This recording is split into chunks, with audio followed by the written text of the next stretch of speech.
welcome to another episode of Belongs to the Shadows. I'm your host, Jamie Bennett. Creepy host, Jamie Bennett. As always, I do recommend viewer discretion is advised. I'm going to be discussing the history of witches on this episode. I'm also going to be telling you all the difference between Wiccan and witchcraft, among other things.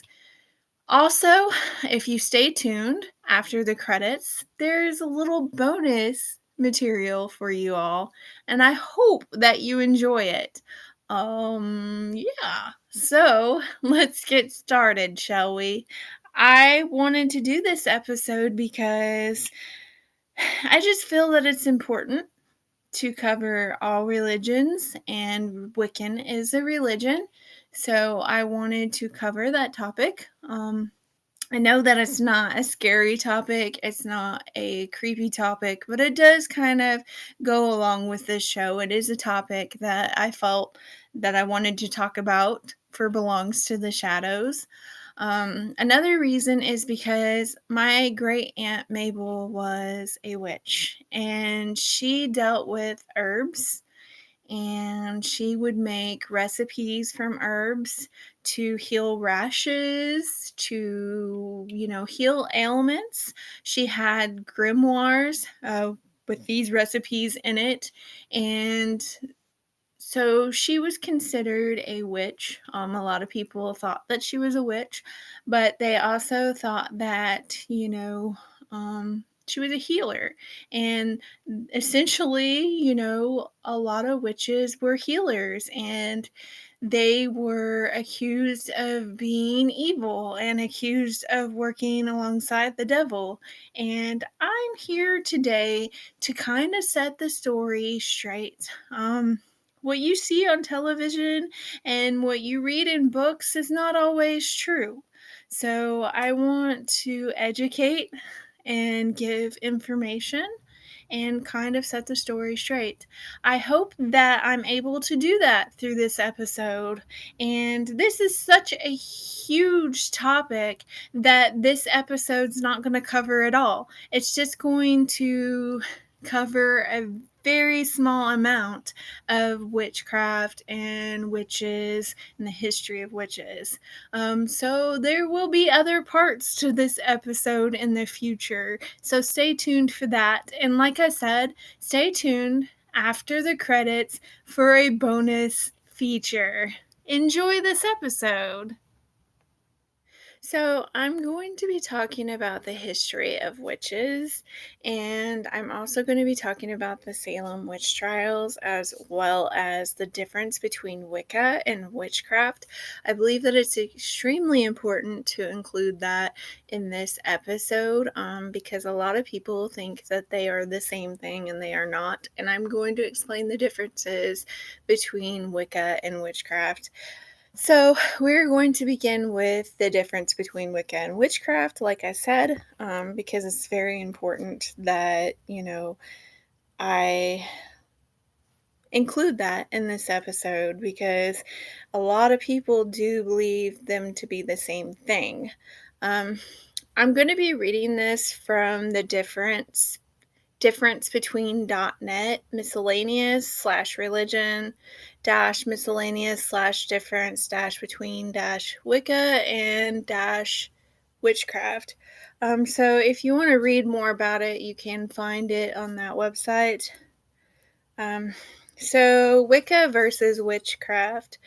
And like I said, a lot of people find it very, very hard to differentiate between the two. Most people do believe that they are the same thing, which they are really not. So in reality, they are completely different. To make an overview of the two, I could simply categorize them such that you all will have a better understanding and perspective about the distinction between the two. Wicca is a religion, like Christianity, Judaism, Buddhism, or Islam, while witchcraft is the practice.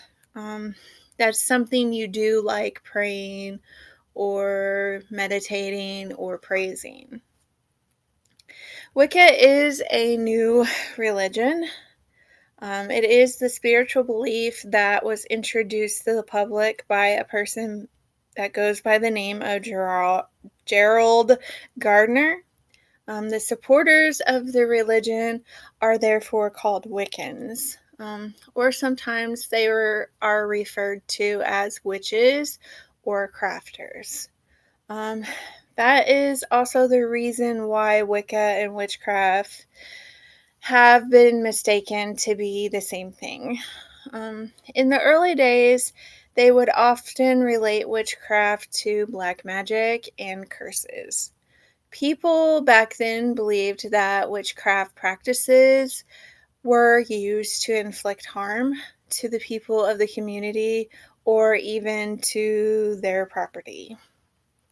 They had believed that witches were working alongside the devil. But as time has passed, the beliefs were changed. Witchcraft is now viewed as a practice that is involved in healing the sick or helping with fertility and things along those lines. Wiccans have guardians that they call watchtowers. They have what they call calling the quarters. And that is where the guardians are called. These watchtowers will be put in each of the four compass directions: north, east, west, and south. In witchcraft, they do not call them watchtowers, but guardians. They have guardians. Often these guardians are not human. They are spirits that have good relationships with the people. They could be one of their ancestors or any spirit whom they are familiar with. These guardians, whether they are from Wicca or witchcraft, are called to keep their sacred area very well protected from unwanted influence. Not all of the traditions have guardians because they are not necessary. The two systems are completely different in their purposes. As I had mentioned earlier, Wicca is their religion, which is the purpose to honor their God, as well as value every individual's spirituality. The purpose of witchcraft does not involve the Lord or any other deities. They focus mainly on the use of magic and spells to attain their desired results, such as healing, protection, love, and things along those lines. Because witchcraft is considered to be the practice, a witch can become a member of any religion that they can join. So Wicca and witchcraft are very, very different at keeping their secrets. Wiccans barely have any secrets to keep anymore because all of their kept secrets were written down in a book called the Book of Shadow. This book is a record of their rituals, and it served as their religion's diary. Witchcraft, however, they are very, very particular and very, very particular about their mysteries. Keeping secrets is very, very important to them, and there might be some information written in books, but there are also a lot of things that have not been and never will be written down. The oaths that are conducted to guard their secrets are taken very seriously, and anyone who will reveal these secrets could be punished. So Wicca is a religion, and witchcraft is considered a practice. The next part that I'm going to be talking about comes from the History Channel. So you can find it on history.com/topic/folklore/history of witches. That's where I'm reading this from, and it's from an article that came out on September 12th, 2017, and it has been updated in October 20th, 2020. Witches have always been perceived as evil or portrayed as evil, but they were perceived as evil by early Christians in Europe. That's what inspired the iconic Halloween figure. Most witches have appeared in various forms throughout history, um, portrayed as evil or hags with warts on their nose, standing over a boiling cauldron of liquid, cackling beans, riding through the sky on their brooms with pointy hats. In pop culture, they have been portrayed as benevolent, nose-twitching suburban housewives, awkward teenagers learning to control their powers, to a trio of witch sisters, the Charmed Sisters battling the forces of evil. But the real history of witches is much more dark, and often for the witches, very deadly. This comes from a quote on this page. It's the origin of witches, and early witches were people who practiced witchcraft using magic, spells, and calling upon spirits for help or to bring about change. Most witches were thought to be pagans doing the devil's work.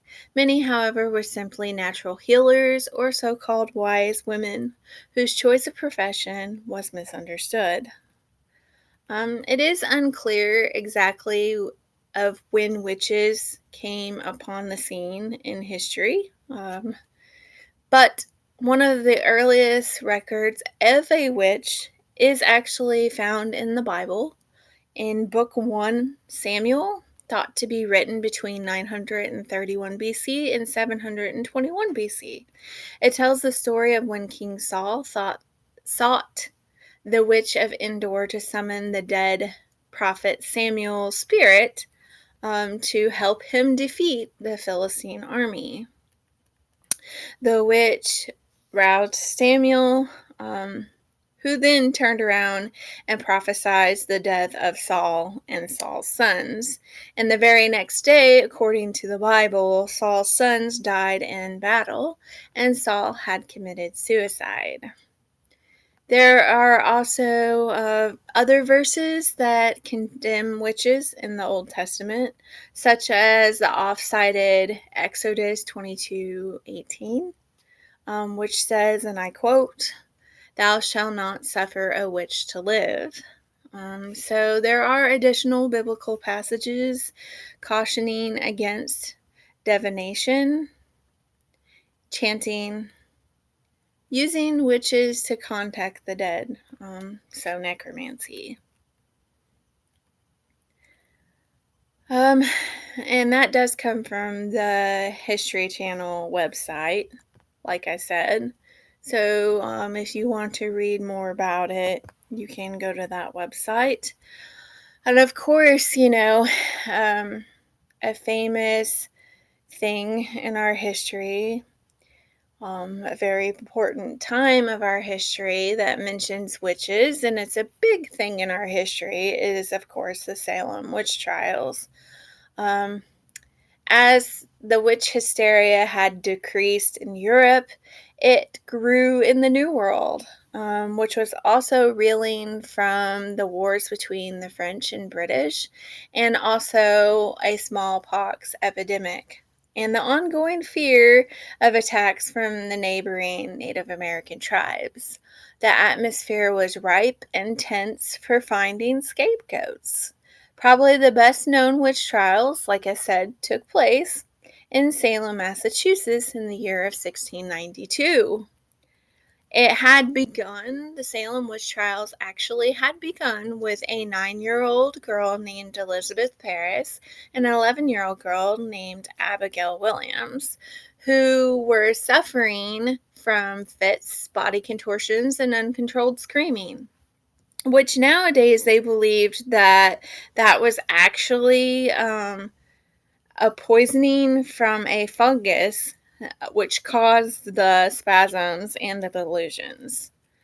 As more young women had begun to exhibit the symptoms, mass hysteria then ensued, and 3 women were actually accused of witchcraft: Sarah Good, Sarah Osborne, and I'm not sure how to pronounce this lady's name, but it's Tituba. It's spelled Tituba. I don't mean any disrespect, so I would say it's Tituba, maybe, an enslaved woman owned by Paris's father. Tituba confessed to being a witch and had began accusing others of using black magic. And then on June 10th, a lady by the name of Bridget Bishop had become the first accused witch to be put to death during the Salem witch trials. She was hanged at the Salem gallows.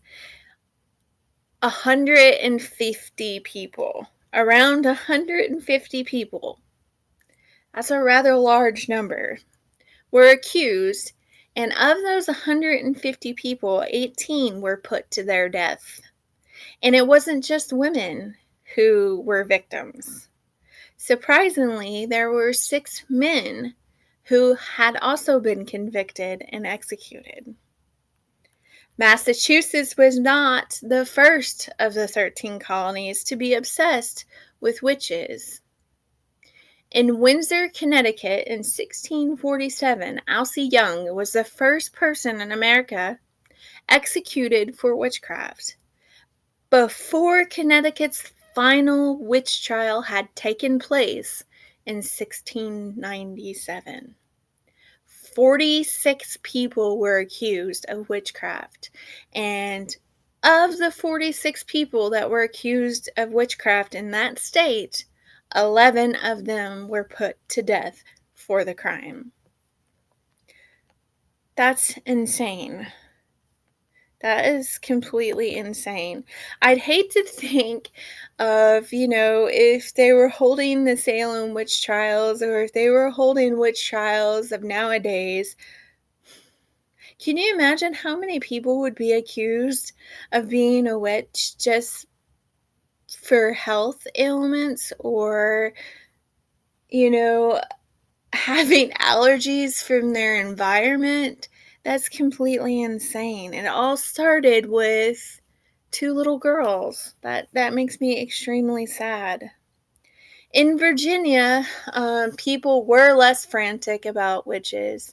In fact, the lower Norfolk County in 1655 had passed a law making it a crime to falsely accuse someone of witchcraft, but witchcraft was still a concern. About 24 witch trials, mostly women, took place in Virginia between the years of 1626 and 1730. None of the accused were executed. So, you may have asked yourself this question before, or you may be asking yourself this question now. Are witches real?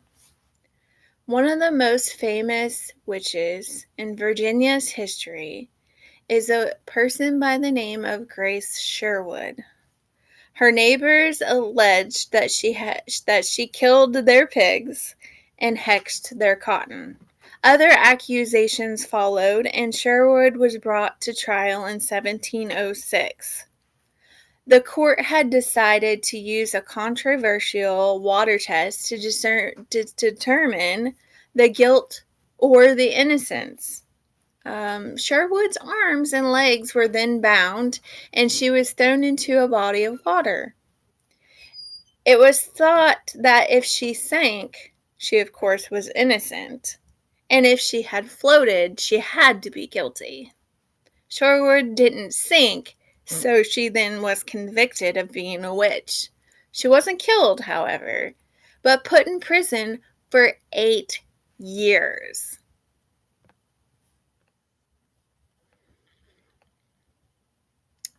An article that was supposedly written by Benjamin Franklin about the witch trial in New Jersey. It was published in 1730 in the Pennsylvania Gazette, and it brought to light the ridiculousness of some witchcraft accusations. Um, it wasn't long before witch mania had died down in the New World, and laws were passed to protect the people from being wrongly accused and convicted. The Book of Shadows. Modern day witches of the Western world, they do still struggle to shake the historical stereotype of being evil, of working with the devil, anything that's considered dark and negative. Most practice Wicca, which is an official religion in the United States and Canada.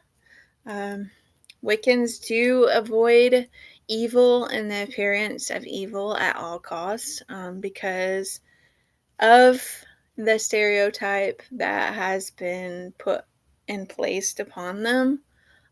So their motto is actually harm none.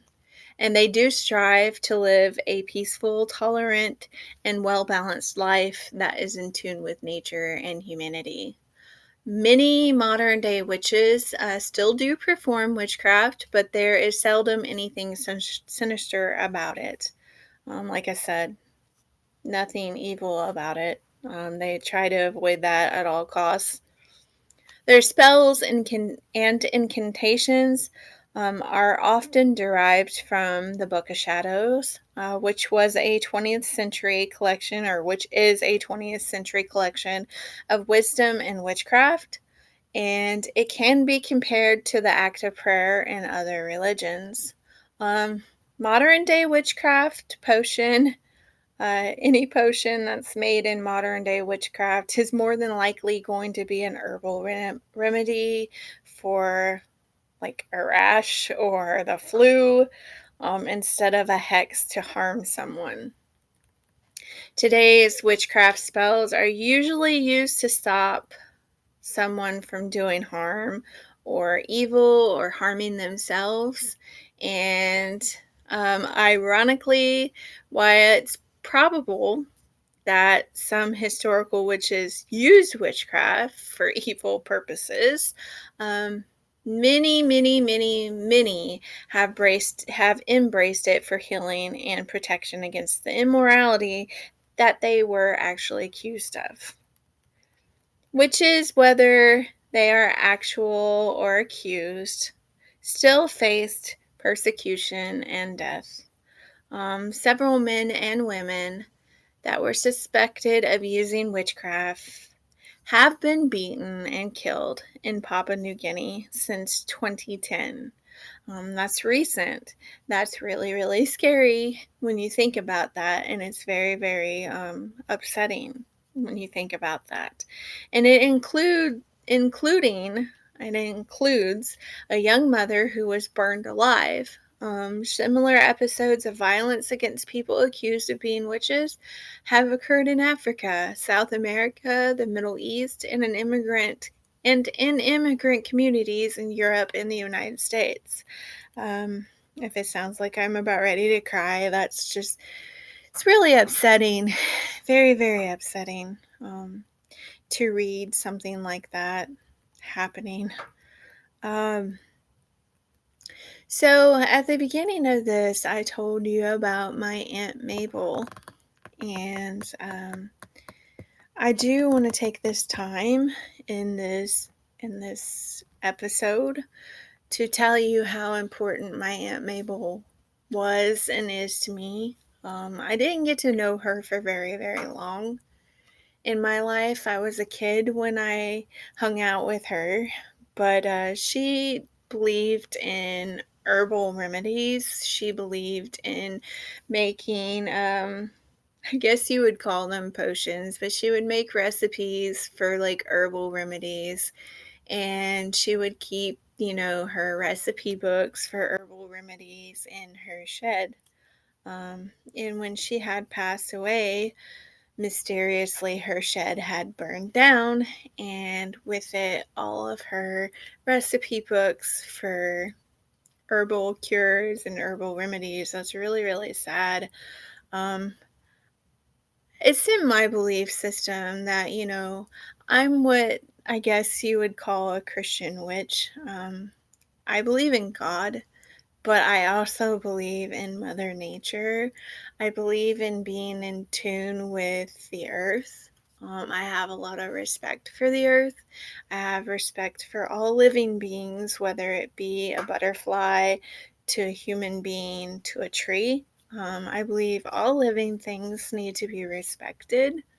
And I do meditate by praying to God or talking to God and telling him what I'm thankful for and what, I'm having difficulties with, like it could be, hey, I'm having a hard time sleeping.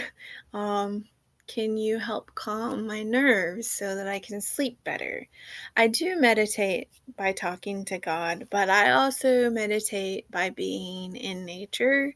That's why I like going to the ocean, because I'm an empath, and bodies of water is very, very energizing and recharging for empaths. It helps us to recharge. So, yeah, I love nature. I love being in tune with nature, and I have a lot of respect for nature. And it's in my belief system that, we shouldn't judge people for their religion.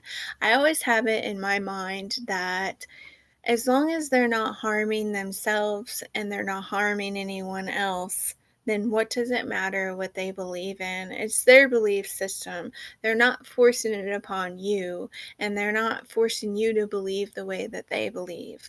Me and my husband have two different religious belief systems, and I'm not going to judge him for the way he believes, because he doesn't judge me for the way I believe, and also because it's not hurting himself and it's not hurting anyone else around him. His belief system is actually a very peaceful belief system, but it's not my story or belief system to talk about. So the best thing for me to do is to not talk about it, but just say that I'm not going to judge anybody for the way that they believe, the way that they meditate, and the way that they pray. Or if they don't pray, it's up to them. We shouldn't judge people for their belief system, and that's the problem. With the Salem witch trials, people got panicked and they got scared because they didn't understand something. So, because they didn't understand it, they then for panicked, and mass hysteria ensued, and a lot of people were wrongfully accused, and a lot of people had lost their lives.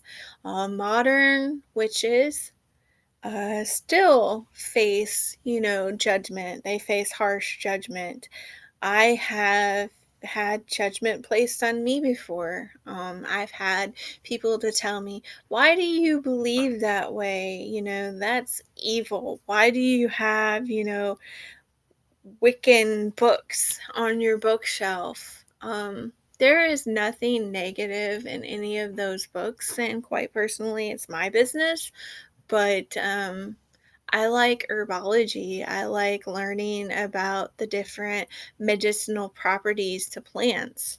I think that, plants were put on this earth to help us, to cure things, to cure rashes, to cure ailments, Um, so I like learning that stuff, but it really doesn't matter because it's my belief system. I'm not hurting anyone, and I'm not preaching to anyone about it. Another important aspect of the history of witches that I feel the need to mention is the association of black cats with witches. And I think that that's important because, like witches, black cats have gotten a bad rep. And I'm going to be getting this from a website called solidgoldpet.com. Um, slash blog slash news slash here's the actual reason witches have black cats. So if you want to read more about it or want to read the article that I'm getting this from, that's the website for it. So here's the actual reason why witches have black cats. And like I said, black cats don't exactly have a good reputation. They have been considered bad luck. A lot of times, black cats unfortunately get killed on Halloween. So, in my mind, I think that cat's not bad luck, but the color of the cat is bad luck to the cat because of this reputation. That's really, really sad. Black cats have always had a bad rep. And they've been associated with things like bad luck, witchcraft, spooky parts of Halloween, but that's not where this began. Back in the 14th century, black cats were actually worshipped as gods. Good. I love all critters, so good. But as time went on, their reputation had quickly changed during the Middle Ages. The black cat had become affiliated with evil, and this stemmed from them being nocturnal animals. Witchcraft also played a big part of the cat's evil image. Since being one with nature was an important part of witchcraft, it had become common for them to have a cat as a companion. Cats are also nocturnal, they roam at night, which leads to the belief that they were supernatural servants to witches. Um, when the black cat was linked to the devil, it led to many of them being killed during the Black Death pandemic. Although that the cats were actually helping to kill the rats that had spread the plague. The term witchcraft has a negative connotation, but that true definition and what it means is craft of the wise. When witches had claimed to be able to perform magic, they were actually brewing special potions to help heal the sick. That's when the Christian church had spread the propaganda that their magical powers came from the devil. Others believed that cats were actually humans that had committed bad deeds and had been forced to return to the world. And while it's hard to imagine that anyone had ever considered these beautiful animals to be evil, the beliefs ultimately led to the superstitions people have of black cats, even to this day. That's really, really sad. So yeah, black cats are affiliated with witches. They're affiliated with evil. And like I said, unfortunately, a lot of black cats get killed, especially during Halloween. I have heard people say that they wouldn't have a black cat because they're bad luck. Don't let a black cat run in front of you or cross your path because it's going to be bad luck, like the whole walking under a ladder superstition. Black cats are just like any other cat. They are beautiful, beautiful creatures. I've had a few black cats in my lifetime. I've had one named Salem. I know, an original name, Salem. Can you imagine that? And my name was supposed to be Sabrina, so that's even more ironic. I would have been a Sabrina with a cat named Salem. Um, Little unknown fact about Jamie. Um, Also, I've had a cat named Bright Eyes who is black. Midnight, another original name. I've had several black cats in my lifetime, and they have never, ever, ever brought me bad luck. However, they died. Um, Maybe they brought themselves bad luck, unfortunately, because one of them died because the neighbor decided that it would be a good idea to shoot the cat with an arrow while we were gone to my grandma's for the weekend. And the cat ended up jumping down into a hole that had water in it, and he couldn't get out, and he ended up drowning. So I lost my cat, Salem, because of that. And my cat, Midnight, had died due to kidney failure, which is a very common thing in cats. Unfortunately, I've had probably 3 cats that have died from kidney failure. It's just something that cats deal with more often than not. And my other black cat actually died from a snake bite.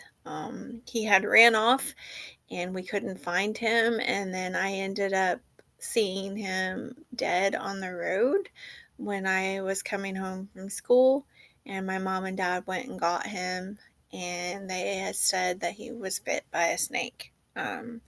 So yeah, black cats are not bad luck, and anybody who believes that, that's just sad for you, because I've had many black cats that have been perfectly loving, and they're beautiful creatures, and I see nothing wrong with black cats.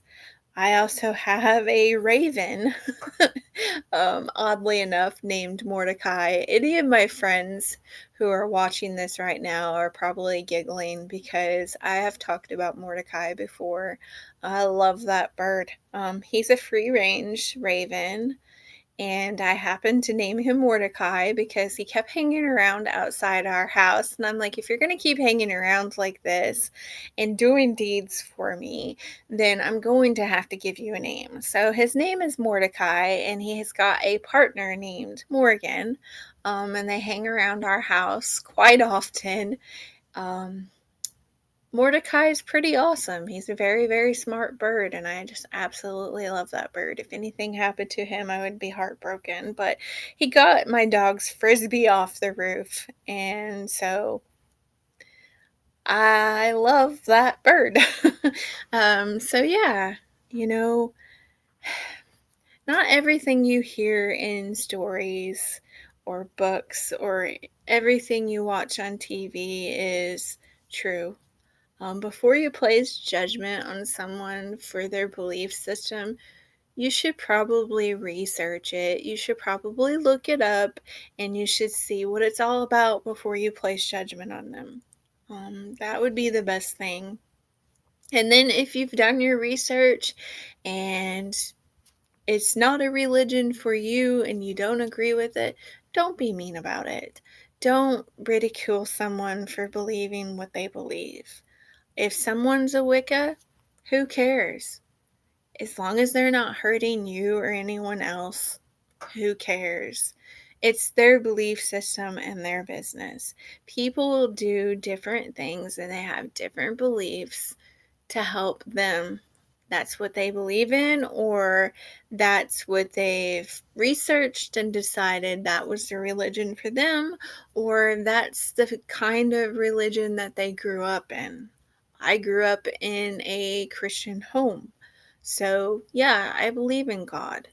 But like I said, I also believe in Mother Nature, and I believe in being in tune with the earth. Um, so yeah, there's a little bit of a history of witches. I didn't cover everything because there is so much that I could cover about witches. So this is just a very small portion of what could have covered and what can be covered in the future. So there may be a part 2 of this in the future. I hope that you enjoyed that episode of Belongs to the Shadows. Until next time, stay creepy, and please remember to like and subscribe.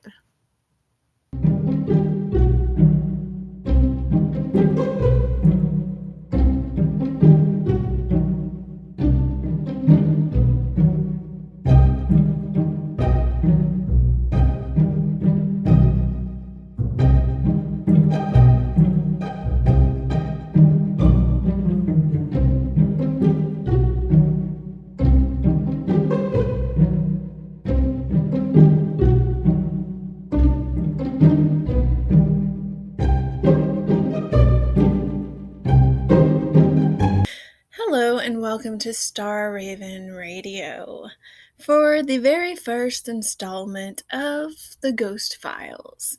On this episode of the Ghost Files, I'm going to be telling you the story of Baba Yaga, the Russian witch. Once upon a time, an old man lived in a hut with his little girl Natasha. So happy they were. At tea time, they would play peekaboo behind the samovar, a very tall teapot used in Russia. They would drink tea with honey, bread, and strawberry jam. Everything was fine. The only sad times were when the old man remembered how much he missed having a wife by his side and a mother for Natasha. One day the man met a woman he liked a lot, and before long they were married. At first, Natasha was glad to have a stepmother to look after her, but not for long. The stepmother started all kinds of strict new rules. Natasha wasn't allowed to play games like peekaboo anymore with her father. She wasn't allowed to have other girls over for tea. Her stepmother said that little girls shouldn't have tea at all, much less eat bread and jam. All Natasha got for dinner was one small crust of bread, and she must leave the hut to eat it. Poor Natasha. She would run into the backyard to the shed to hide. She would wet the small crust with her tears and eat it all alone. Then the stepmother would yell that she must come back in the house right away.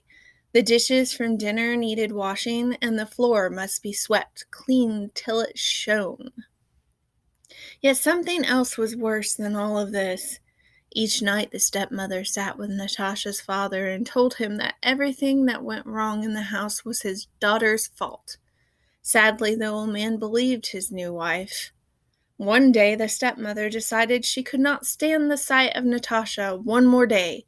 How could she get rid of the girl once and for all? The stepmother remembered her sister, the terrible witch, Baba Yaga, who lived in the forest. I know how to get rid of that brat for good, the stepmother said to herself with a smile. The very next morning, the old man left to visit some friends in the next village. As soon as he was put out of sight, the wicked stepmother spun around to Natasha. "Listen to me," she hissed. "Today you will go to visit my sister, your dear little auntie, who lives in the forest. You will ask her for a needle and thread. We need it to mend this shirt." "But," said Natasha, holding up a needle and thread for her stepmother to see, "we already have a needle and thread." She knew about her aunt who lived in the forest. She was none other than the terrible witch Baba Yaga, the one who chased little children by riding through the air on her giant broom, and when she caught them, would eat them with her iron teeth. "Who asked you?" snapped the stepmother, knocking the needle and thread out of the little girl's hand. Shaking with fear, Natasha said, "Well, how do I find my auntie?" "That's better," said the stepmother with a crooked smile. She twisted the little girl's nose, pinching it hard. "That is your nose," she said. "Can you feel it?" "Yes," whispered the poor little girl. "You must go along the road into the forest till you come to a fallen tree. Then turn left," said the stepmother. "Follow your nose. It'll take you to your auntie. Now off with you, you lazy girl." The stepmother shoved a small sack in the girl's hand that had a few morsels of stale bread and cheese and some scraps of meat. and pushed Natasha out of the hut. Natasha looked back. Her stepmother stood in front of the door with her arms crossed, glaring. There was nothing she could do but to go on her way. The girl walked along the road to the forest, then to the fallen tree. Then she turned left. Her nose started to throb harder, so she knew she was going the right way. Then all of a sudden, in front of her, behind an old gate, stood the hut of Baba Yaga. There could be no mistake. Only the hut of Baba Yaga, the witch, stood high up on its giant chicken legs and could walk around the yard by itself. When it turned to face you, the front windows looked like two eyes and the door looked like a mouth. The two gate doors in the fence were open. When Natasha pushed them a bit to go through, they made a terrible squeaking sound. On the ground, she noticed a rusty oil can. The girl picked it up. "How lucky," she said. "There's some oil left." She poured the few drops left on the hinges of the gate. Both gates' doors swung open with a peep. As Natasha walked closer, Baba Yaga's house turned around on its chicken legs, and it faced her. Frightened as she was, the sound of crying made Natasha turn around. A servant of Baba Yaga's was standing in the yard, crying and wiping her tears on her sleeve.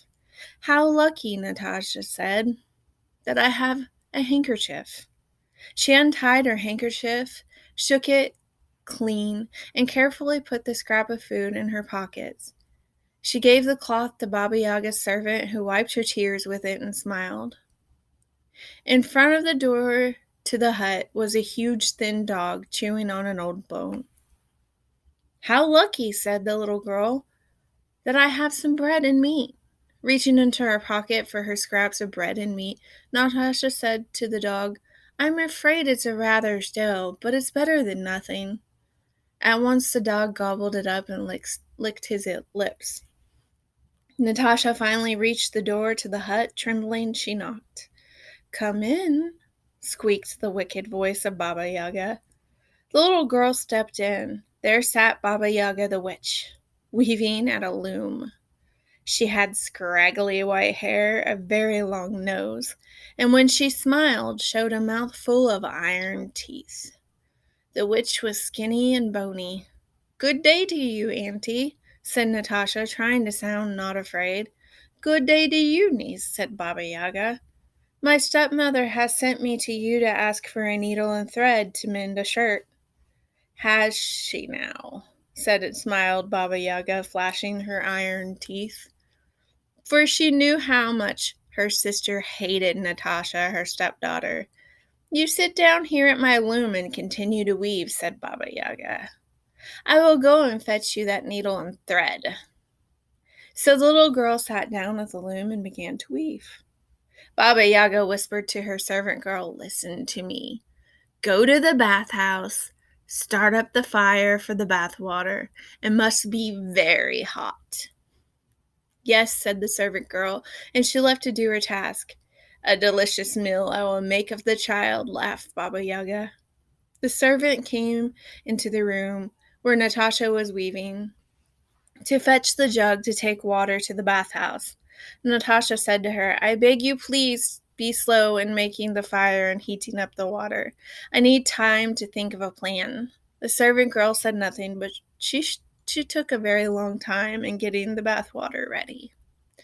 Baba Yaga came to the window and said in her sweetest voice, "Are you still weaving, little niece? Are you weaving, my pretty?" "Yes, I'm weaving, Auntie," said Natasha. She thought, "I've got to get out of here, somehow." In a corner of the hut, Natasha noticed a thin black cat watching a mouse hole. "What are you doing?" she said to the black cat. "Watching for a mouse," said the thin black cat. "I haven't had any dinner in 3 days." "How lucky," said Natasha. "I have some cheese left," and she gave the cheese in her pocket to the thin black cat, who gobbled it up. The cat said, "Little girl, do you want to get out of here?" "Of course I do," said Natasha. "I fear that Baba Yaga will try to eat me with her iron teeth." "That is exactly what she will do," said the black cat. "But I know how to help you," whispered the cat. "Do you see the comb on the stool? Do you see the towel?" Natasha nodded. "You must take both of those," said the cat. "Then run for it while Baba Yaga is still in the bathhouse. She will chase after you, and when she does, you must throw the towel behind you. It will turn into a big wide river, and it will take her time to cross the river. When she crosses over, throw the comb behind you. It will sprout up into such a thick forest that she will never be able to get through." "But if I leave the loom now to pick up the towel and the comb," said Natasha, "she will hear that I have stopped weaving, and then she will be able to catch me before I even have a chance to escape." "Don't worry," said the thin black cat. "I'll take care of that." Then he took Natasha's place at the loom. Clickety-clack, clickety-clack, the loom never stopped for a moment. Natasha looked to see that Baba Yaga was still in the bathhouse. She grabbed the towel and comb and quickly ran out of the hut. The big dog jumped up to tear her to pieces. But then he saw it was the same girl as before. "Why, this is the girl who gave me that bread and meat," said the dog. "Good luck, child," and he laid back down, letting her go.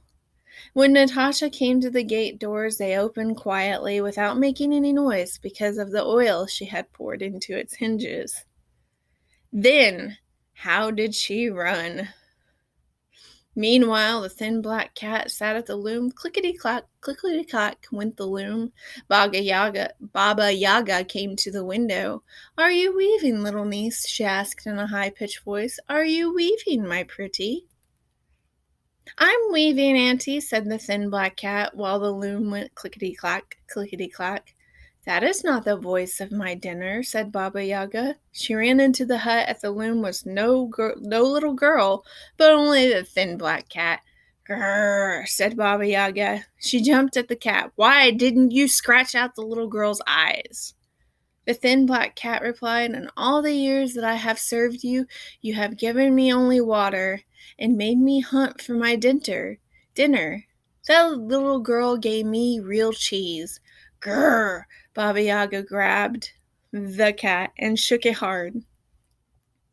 Turning to the servant girl and gripping her tightly, she yelled, "Why did you take so long to prepare the bath?" "Ah," cried the servant, "in all the years that I have served you, you have never even given me a rag. But that girl gave me a pretty handkerchief." Baba Yaga cursed her and dashed into the yard. Seeing the gate doors wide open, she shrieked, "Gates, why didn't your doors squeak when she opened you?" "Ah," said the gates, "in all the years that we have served you, you never so much as sprinkled a drop of oil on us. We could hardly stand the sound of our own creaking. But the girl oiled us, and we can now swing back and forth without a sound." Baba Yaga slammed the gates closed. Spinning around, she pointed her skinny finger at the dog. "You," she hollered. "Why didn't you tear her to pieces when she ran out of the house?" "Ah," said the dog, "in all the years that I have served you, you never threw me anything but an old bone. But the little girl gave me real meat and bread." Baba Yaga rushed about the yard, cursing and hitting, all the while screaming at the top of her voice. Then she jumped onto her broom and flew up into the air. Soon she was closing in on the little girl. "You will never escape me," Baba Yaga laughed a terrible laugh. She steering straight forward and downward toward the girl. Natasha was running faster than she had ever ran before in her life. She could hear Baba Yaga getting closer and closer. Then she remembered the thin black cat's words. She threw the towel behind her on the ground. It grew bigger and bigger and became wetter and wetter. Soon a deep, wide river stood between the little girl and Baba Yaga. Natasha kept running. Oh, how she ran. When Baba Yaga reached the edge of the river, she screamed louder than ever, for she knew she could not fly over the enchanted river. In a rage, she flew back to her hut. There she gathered all of her cows and drove them to the river. Drink, drink, she screamed at them. The cows drank up all the river to the very last drop. Baba Yaga hopped back onto her broom and flew over the dried up river to catch Natasha. Natasha had run on quite a distance ahead. In fact, she thought she might at least be free of the terrible Baba Yaga. But her heart froze in terror when she saw the dark figure in the sky speeding behind her again. "This is the end for me," she cried. It was so thick that not even Baba Yaga could force her way through it. Baba Yaga, screaming with rage and disappointment, finally turned around and flew away back to her hut. The tired girl arrived back home at last. "I'm home, but I cannot go inside," she said to herself, thinking of her stepmother. "What will I do?" She waited outside in the shed for her father to come home. When she saw her father pass by, she ran out to him. "Natasha, where have you been?" cried her father. "And why is your face so red?" The stepmother came out to see what the fuss was all about. She turned yellow when she saw the girl, and her eyes glowed green, showing her true self. But this time Natasha was not afraid. She told her father everything that had happened, and when the old man learned that his wife had sent his own daughter to be eaten by the witch Baba Yaga, he was so angry that he drove the stepmother out of the hut, never to return. From then on, the father took good care of his daughter, and he never let a stranger come between them. Once again, the table was piled high with honey bread, strawberry jam, and tea. Father and daughter played their games of peekaboo until it was time to go to bed, and so the two of them lived happily ever after. The end. I hope you enjoyed that story, and I'm sorry if I mispronounced anything. It's been a pretty tiring week for me. It's always a tiring week. It's hot here in Georgia. It is very hot, and I've been suffering from heat exhaustion this week at work. But I hope you enjoyed that story and the little bonus feature. And until next time, stay spooky.